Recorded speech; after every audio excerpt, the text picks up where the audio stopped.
Hello to the chicos, hello to the chicas.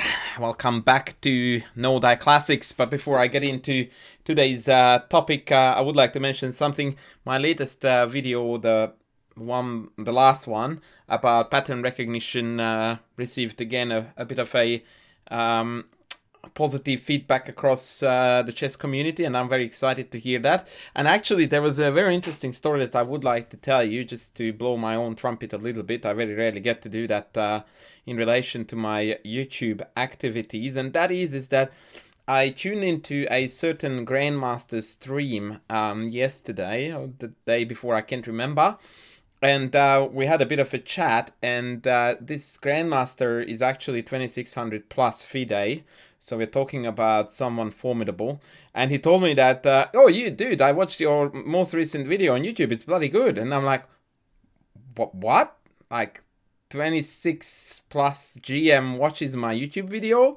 Now that makes me feel like a happy man. So yeah, that was a very nice touch. I never really anticipated that, so that made me quite happy actually. So I would prefer to keep him nameless, but trust me, I'm not making this up. I wouldn't do such things. So today, on the other hand, we have got a game played by the one and only Efim Geller. And what's happening here in Know Thy Classics land is that I'm trying to mix really famous games, and I'm trying to mix in some dudes that I really think that people who are interested in chess history and the classics indeed should know about. That's the reason why I did a Portish game not so long ago, who never became really a world champion, but was definitely Hungary's most formidable grandmaster for 2 decades solid.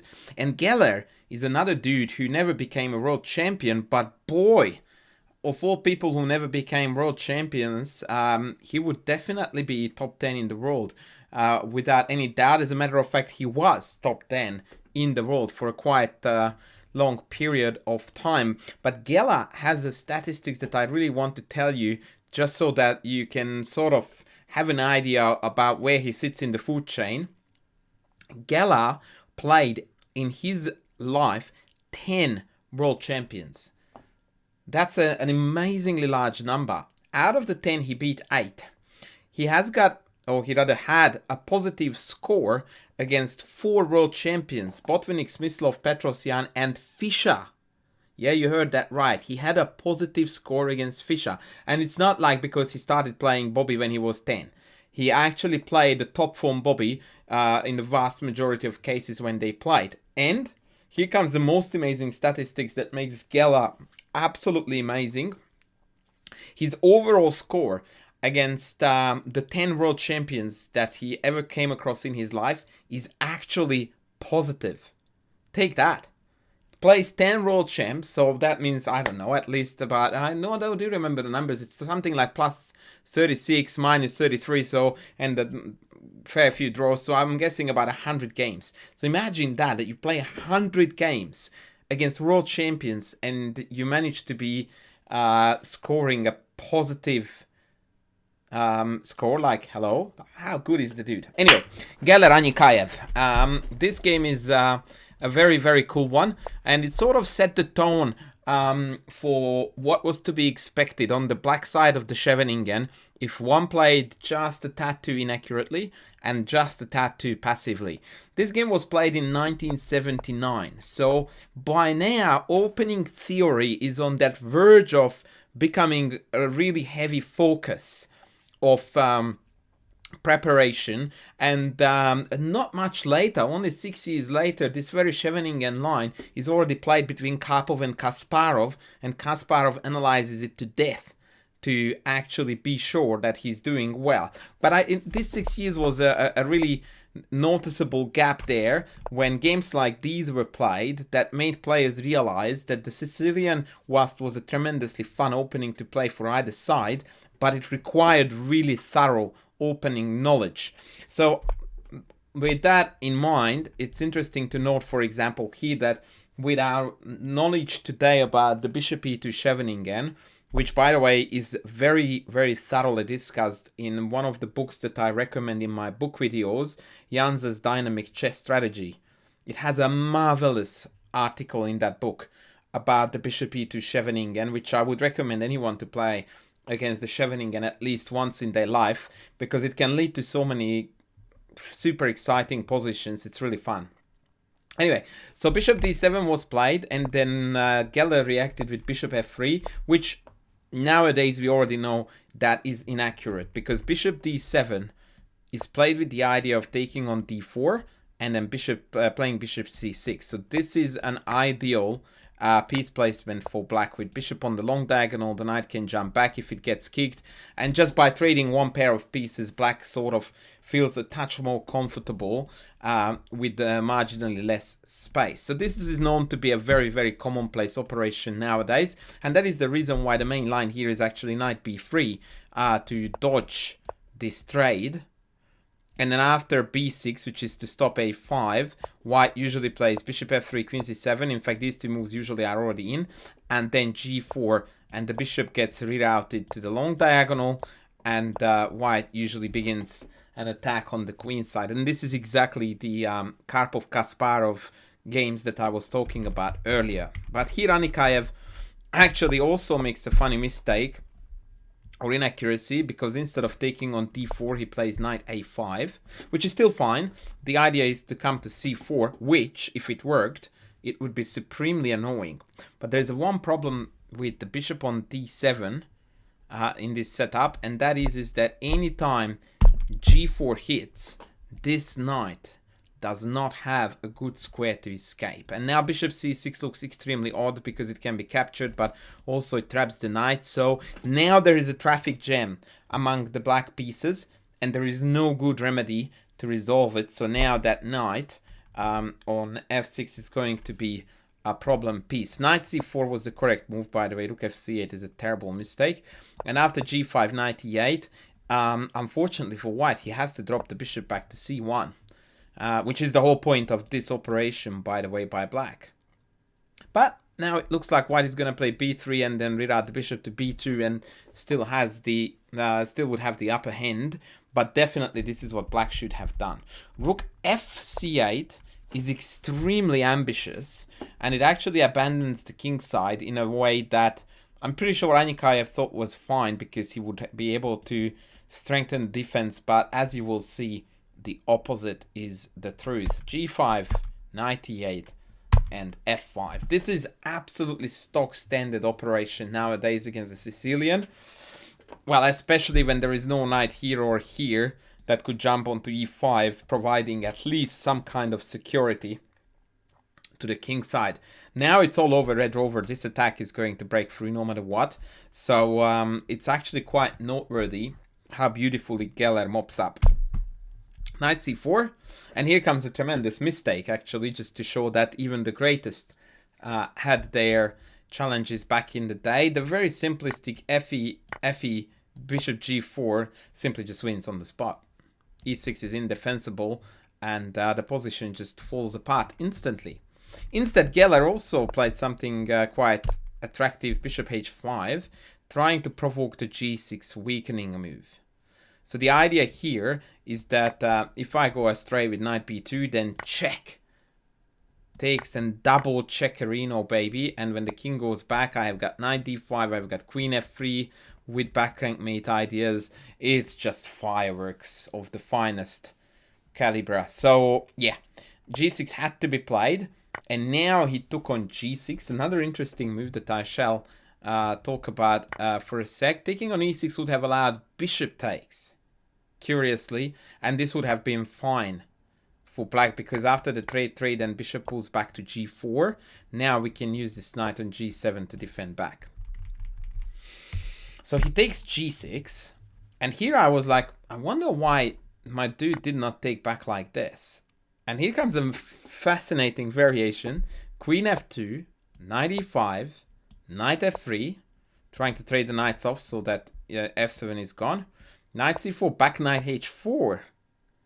Knight e5 back is forced. It's quite amazing, this to and fro motion, that, but the knight has to go to e5. That's the only decent defender.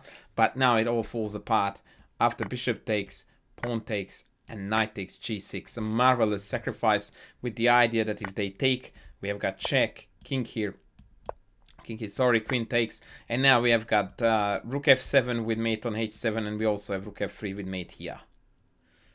It's game over. Unstoppable.